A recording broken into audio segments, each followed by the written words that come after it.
Pernah nggak sih lagi fokus-fokusnya beresin laporan pajak, udah ngerasa lega nih karena mikir sebentar lagi kelar, tiba-tiba, boom, mentok di tembok teknis.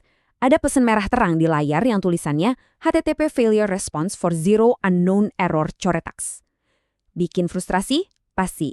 Bingung? Wah, wajar banget. Di panduan kita kali ini, kita nggak bakal biarin pesan error yang nyebelin itu bikin kerjaan kamu mandek. Kita bakal bongkar sebenarnya ini masalah apa sih, dan pastinya kita kasih solusi terstruktur yang bisa langsung dipraktikkan. Masalah utamanya nih, error ini tuh kayak punya kebiasaan buruk buat muncul di momen-momen yang paling bikin jantungan. Iya kan? Mungkin kamu lagi sekedar nyoba login, atau lagi asik-asiknya unggah file CSV atau XML yang ukurannya lumayan besar, lagi nyimpen faktur pajak yang penting banget, mau klik tombol kirim buat SPT, atau bahkan pas lagi mau tanda tangan dokumen elektronik. Ini kan titik-titik di mana kita butuh banget sistem Coretax DJP ini kerja maksimal tanpa hambatan. Begitu error ini nongol dan ngerusak alur kerja kamu, waduh, panik pasti mulai melanda. Tenang, kita paham banget kok rasanya. Oke, biar gampang, ini panduan langkah kita hari ini. Kita bakal mulai dari misteri kode 0, analogi surat nyasar, bahas soal keamanan data, lanjut ke perbaikan cepat, solusi keamanan, dan terakhir soal waktu server dan bantuan. Sip, mari kita mulai. Bagian pertama, misteri kode 0. Kita bedah dulu nih, apa sih sebenarnya maksud error 0 ini di balik layarnya Coretax? Angka 0. Di dunia pemrograman web, ini bukan sekedar angka biasa loh. Logikanya gini, kalau sebuah server ngerespons permintaan dari komputer kamu, dia pasti ngasih kode status HTTP yang jelas. Misalnya nih, kalau kodenya 200, itu artinya semua lancar. Kalau 404, artinya halamannya nggak ketemu. Atau 500 yang berarti servernya lagi down. Nah, masalahnya, Coretstats malah nampilin angka 0. Kenapa tuh? Jawabannya simpel, karena browser kamu bener-bener nggak ngerima respons apapun dari server. Beda sama error 404, di mana server seenggaknya masih ngomong buat ngasih tahu kalau datanya nggak ada. Kode 0 ini artinya keheningan total. Sistem kamu udah ngirim permintaan, tapi nggak ada balasan valid yang bisa dibaca. Lanjut ke bagian kedua, analogi surat nyasar. Biar nggak pusing sama bahasa teknis, yuk kita terjemahin ke skenario dunia nyata. Biar gampang ngebayanginnya, coba pakai analogi ini. Di sisi A, bayangin kamu lagi ngirim surat fisik yang super penting ke kantor pajak. Udah kamu masukin kotak pos nih, tapi berhari-hari lewat, nggak ada balasan sama sekali. Kamu kan jadi bingung, ini suratnya hilang ditiup angin pas di jalan, atau emang kantor pajaknya kebetulan lagi tutup? Nah, sekarang lihat sisi B. Ini persis yang lagi dialami browser kamu. Dia ngirim data ke Cortex, terus nunggu dan nunggu, tapi nggak ada jawaban. Karena nggak ada respons, sistem Cortex di komputer kamu jadi nggak bisa nentuin di titik mana sebenarnya komunikasi ini terputus. Masuk ke bagian ketiga, keamanan data. Nah, ini nih yang sering bikin jantungan. Aman nggak sih data kita? Tarik napas dulu. Pertanyaan paling besarnya kan, apakah data yang baru aja kamu ketik capek-capek itu hilang permanen? Jawabannya, nggak selalu. Ingat ya, poin krusialnya adalah kode kosong ini sejatinya cuma nunjukin ada gangguan komunikasi antara browser kamu dengan server Coretax. Bukan berarti data kamu otomatis ditolak atau salah input. Memang sih, kalau error ini muncul pas kamu lagi nyimpen data, ada kemungkinan datanya belum sempat terkirim penuh.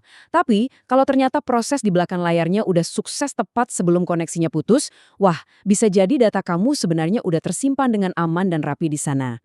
Karena kita nggak bisa tebak-tebakan soal statusnya tanpa ngecek langsung, ada satu aturan emas yang harus banget kamu pegang. Selalu, iya, aku tekankan lagi, selalu cek ulang status transaksi di dashboard sebelum kamu main input ulang semuanya dari awal.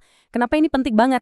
Soalnya, kalau ternyata datanya udah masuk dan kamu malah input ulang, kamu cuma bakal nyiptain entry ganda atau duplikasi yang ujung-ujungnya nambahin masalah baru. Jadi, santai aja, cek statusnya dulu. Bagian keempat, perbaikan cepat untuk koneksi dan browser. Sekarang waktunya kita bahas resep penyembuhannya nih. Ini dia beberapa langkah dasar yang paling sering berhasil balikin keadaan. Pertama, pastiin dulu internet atau wifi kamu stabil. Coba deh buka situs lain buat ngetes. Kedua, jangan pernah remehin kekuatan tombol F5 alias refresh. Kadang ini tuh murni karena ada gangguan pas loading aja. Ketiga, kalau sesi login kamu udah kelamaan didiemin, server biasanya bakal nolak interaksi, jadi coba aja logat terus login lagi.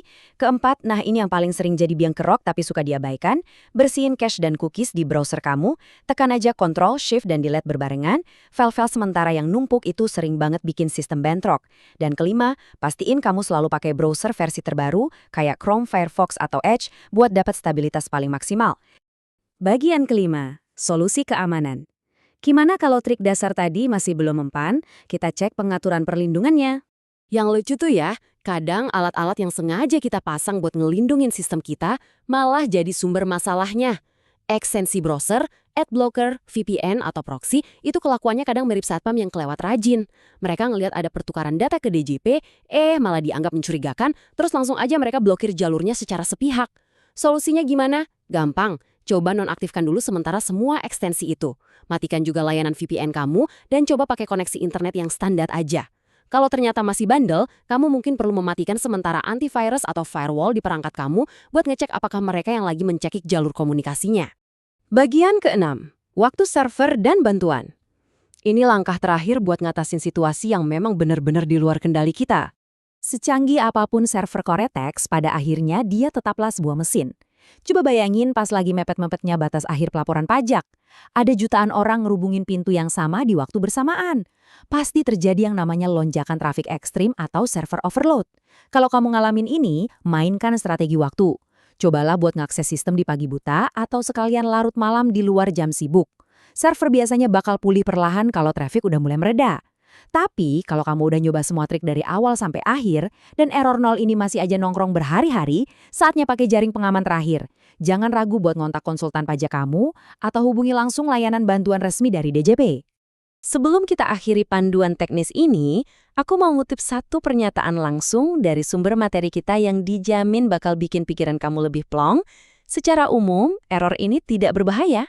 Pesan tersebut hanya menunjukkan gangguan komunikasi sementara. Tuh, dengerin baik-baik. Kamu nggak melakuin kesalahan fatal, data kamu nggak tiba-tiba hancur berantakan.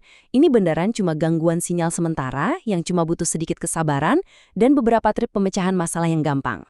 Nah, sekarang kamu udah lihat pola di balik layarnya. Kamu udah tahu persis apa arti si angka 0 itu, ngerti analogi surat nyasar tadi, dan pastinya udah punya daftar lengkap buat ngatasin kendala di browser dan keamanan. Jadi, aku punya satu pertanyaan terakhir buat kamu. Lain kali pas lagi sibuk-sibuknya musim pajak dan kode 0 yang ditakuti ini tiba-tiba menyerang layar kamu, apakah kamu bakal panik kayak dulu? Ataukah kamu bakal senyum tipis dan langsung aja jalanin checklist yang baru aja kita pelajari? Pilihan ada di tangan kamu dan aku yakin banget sekarang kamu memegang kendali penuh. Terima kasih udah ngikutin penjelasan ini dan sampai ketemu lagi di panduan